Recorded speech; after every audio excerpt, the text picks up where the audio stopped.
शिवसेना का नाम और चुनाव निशान हासिल करने के बाद मुख्यमंत्री एकनाथ शिंदे और उनके गुट के नेता आक्रामक हैं। मुख्यमंत्री शिंदे ने शिवसेना की राष्ट्रीय कार्यकारिणी की बैठक बुलाकर उद्धव ठाकरे को चौतरफा घेरने की रणनीति बनाई है। वहीं उद्धव ठाकरे ने भी सियासी साख बचाने के लिए जमीन पर उतरने का फैसला किया है। महाराष्ट्र में दिवंगत बालासाहब ठाकरे की विरासत और विचारों की जबरदस्त जंग छिड़ी है। पहले सत्ता और फिर शिवसेना के हाथ धोने के बाद उद्धव ठाकरे जमीन पर आ गए।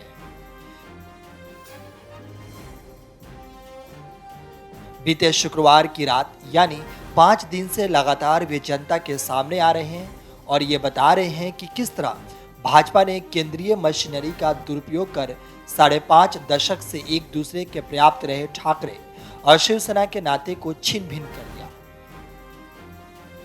शिवसेना भवन, शाखा, पार्टी कोष के अलावा मातोश्री पर भी शिंदे गुट कब्जा करने की फिराक में है। एक तरह से उद्धव ठाकरे चुनाव आयोग के निर्णय के विरोध में वातावरण तैयार करने में लगे हैं, जिससे उन्हें मराठी जनता की सहानुभूति हासिल हो सके। हालांकि उद्धव को अब भी सुप्रीम कोर्ट के न्याय की आस है। दूसरी ओर भाजपा की तरफ से उद्धव ठाकरे को मिल रही सहानुभूति का आकलन किया जा रहा है। इसके आधार पर ठाकरे को जवाब देने की रणनीति बन रही है, लेकिन ठाकरे और शिंदे विवाद में कूदने से बच रही है। शिवसेना प्रवक्ता और मंत्री दीपक केसरकर ने कहा कि उद्धव की तरफ से गलतफहमी फैलाने की कोशिश की जा रही है। हमें शिवसेना भवन, पार्टी कोष और मातोश्री में कोई रुचि नहीं है। हमने केवल दिवंगत शिवसेना प्रमुख बालासाहब ठाकरे के विचारों को आत्मसात किया है और इसके सहारे आगे बढ़ रहे हैं। महाराष्ट्र के इतिहास में अब तक का सबसे बड़ा सियासी संघर्ष जारी है। उद्धव ठाकरे के पास पार्टी और चुनाव चिन्ह खोने के बाद अब केवल ठाकरे नाम ही शेष रह गया है। इसलिए अपनी सियासी साख बचाने के लिए उद्धव ठाकरे ने राष्ट्रव्यापी दौरा करने का कार्यक्रम तैयार किया है।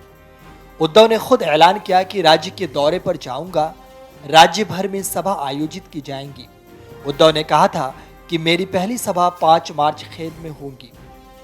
इसके पहले 25 फरवरी से नेताओं की टीम राज्य के हर जिले का दौरा करेगी। इसके अलावा शाखा अभियान और संपर्क अभियान चलाया जाएगा।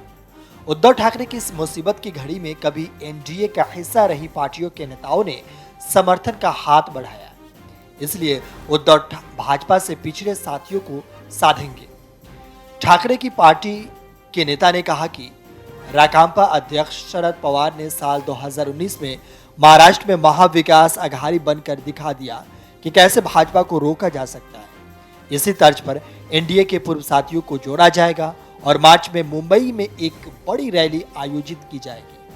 हालांकि यह कवायद पुणे की कस्बा पेंट और चिंचवड सीट पर उपचुनाव के बाद शुरू होगी। यदि भाजपा चुनाव हार जाती है तो एमवीए की तरह राष्ट्रीय मोर्चा बनाना ज्यादा आसान होगा। Video desk amarujala.com। डाउनलोड करें अमर उजाला ऐप और पाएं खबरें लगातार। अगर आप ये वीडियो YouTube पर देख रहे हैं तो हमारे चैनल को सब्सक्राइब करें और बेल आइकन को दबाना ना भूलें। अगर आप Facebook पर ये वीडियो देख रहे हैं तो हमारे पेज को लाइक करें।